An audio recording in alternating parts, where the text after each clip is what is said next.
der tænkte jeg lige hurtigt vil vise jer, hvordan I kan lave verdens lækreste pitabrød bare ud af jeres pizzadej. Fordi jeg skal have pitabrød i aften, og så tænkte jeg da, det kan jeg da lige få lov at se. Så jeg har min pizzadej her. Den har jeg jo allerede en opskrift på, hvordan man kan lave en pizzadej. Og det er tit den, jeg bruger også, når der skal laves pitabrød.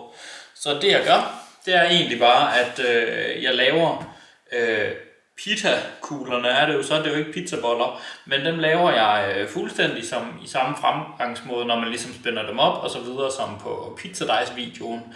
Men jeg laver dem bare halvt så store, så hver pizzabolle bliver ligesom delt i 2 mindre pizzaboller.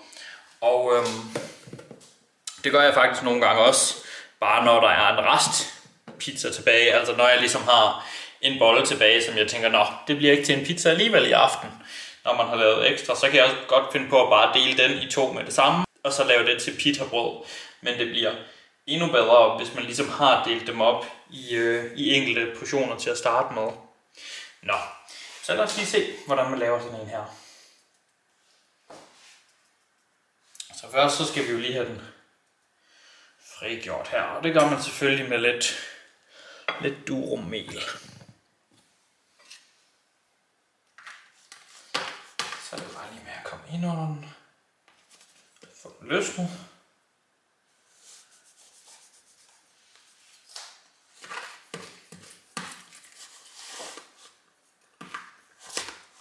Og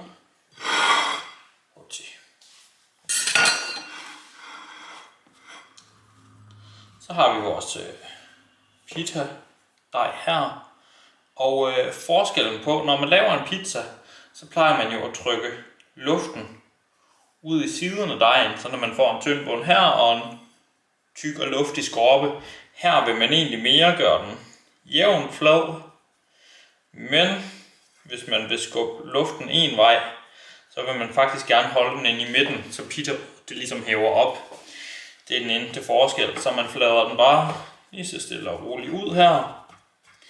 Man gør det mest ude i siden af dejen og mindre inde på midten, så når vi ligesom beholder noget luft herinde i midten af den. Og det er faktisk det. Så skal det jo være sådan en god, stor pita-størrelse der. Og så skal den jo så i ovnen, gerne på bagestål, eller på en helvedes høj varme. Eller som jeg gør, jeg smider selvfølgelig min ud i pizzaovnen, så den bliver rigtig lækker og får de der leopardpletter, vi godt kan lide. Og ja, så skal den bages deri. Det går super hurtigt. Den hæver op og bliver virkelig lækker og luftig.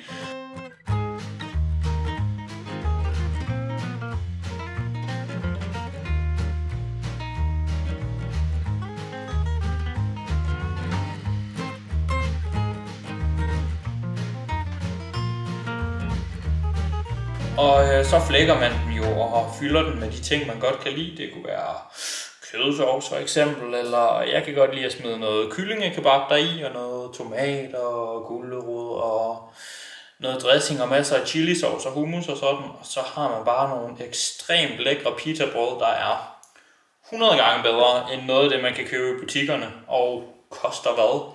2 kroner per styk, eller sådan noget, hvis man følger min opskrift på surdejspizza. Så det bliver mega godt. Det skal I prøve, og husk at like videoen og alt det der, og så vil jeg bare sige tak fordi I så med.